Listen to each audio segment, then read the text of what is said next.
Hey, what's going on, world, man? Y'all kicking it with your boy D, man. We here on another episode of What You Think. Now, check this out. All you gotta do is listen to me, kick back while I sit up on this microphone and I spit back. Rhyme posted with a brand new A-Town hat, about to bring that old A-Town back.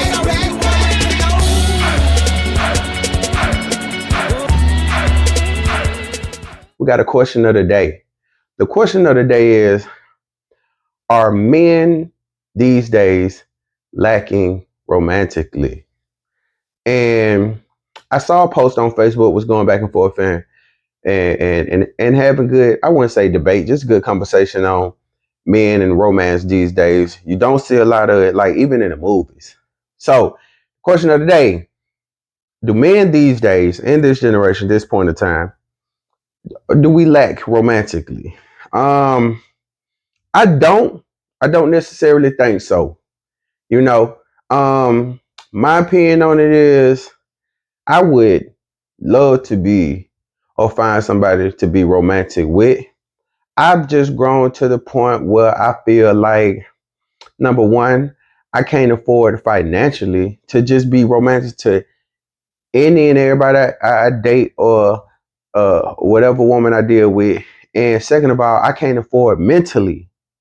You know, my mental psyche can't handle being romantic and and and dealing with everybody I date with.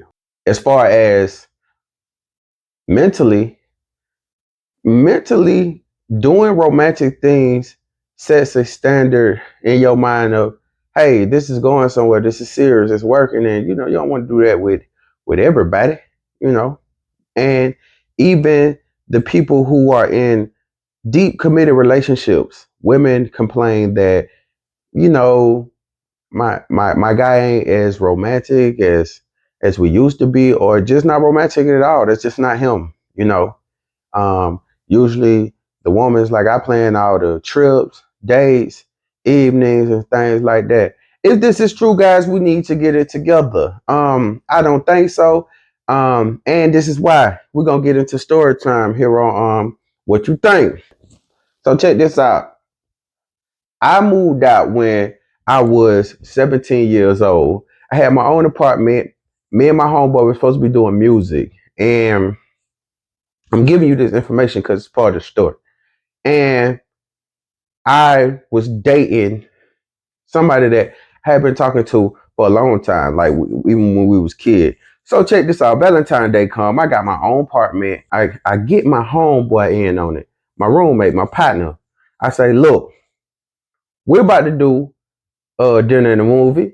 I've went to the dollar store, bought plenty of candles because they were just a couple cents each. And I said, on the way back from the movie, I'm going to text you. And if you could please go in my room, light all them candles. Came home, I had some food ready. Let's skip over that part because once again, I was 17. I didn't know how to cook. I'm just trying to do something. So if you ask me what it is, I think I baked some chicken and I ain't even had no sides. I think I boiled some ramen noodles or something like that. But once again, it was just one of them, hey, the thought that it's the thought that counts.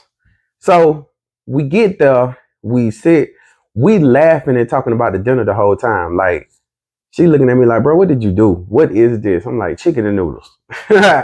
And then it's like, come back to the room, chill with me, let's talk. We get back to the room, it's lit. Like, my roommate did a wonderful job. You ain't need no master degree or nothing to do it, but did a wonderful job. Anyway, I'm noticing like the demeanor changes. She looking around, she like, hey, look, I gotta tell you something. I'm like, hey, it's Valentine's Day. We've been talking about everything else. Now it's the time, what's up? So she points out to me like, hey, look, like, I just want to let you know, I'm just not feeling you like that anymore. I don't know, we just getting older. My heart going in different directions. I got other plans, but you know, this ain't it. Now I love the honesty. It was always like, man, I appreciate you for keeping it real because you could have reeled me on forever, with this, but seeing that your happiness was more important to you and you want to be happy, you was honest. I guess I just have a fear or a phobia of that ever happen or me ever putting time and effort into anything like that and just being dropped, floating on cloud nine and just being dropped like that. So I know I need to get over it. And soon and as time progresses I will. But at this point in time, that's my story and my lack of romance when it comes down to it. Do I do stuff like that? Nah. Mm-mm. Until then, the question of the day is, y'all, do men lack romantically this day in this generation? I think we just waiting. It may be a lack thereof, yes, but I don't think it's because we're not romantic. I think men we are prone to rejection a lot more than women. We hear no way more than a woman hear no, and after a while, that kind of bear down on your heart a little bit. So, do we just want to throw ourselves out there romantically and feel like a little sucker when things don't work out? Absolutely. There's a little pullback. Hey, so check this out. Question of the day. Are men lacking romantically to this day and age? I think it could be, that's a question for a lot of women. Hey, and did this. If you got any questions of the day or you feel like you want me to put it out here and ask and maybe give my opinion and hear other people's too, hey, text me, hit me in the DM, ask me your question of the day. I get on here, I make a segment and we can talk about it. But until then, let me know what you think.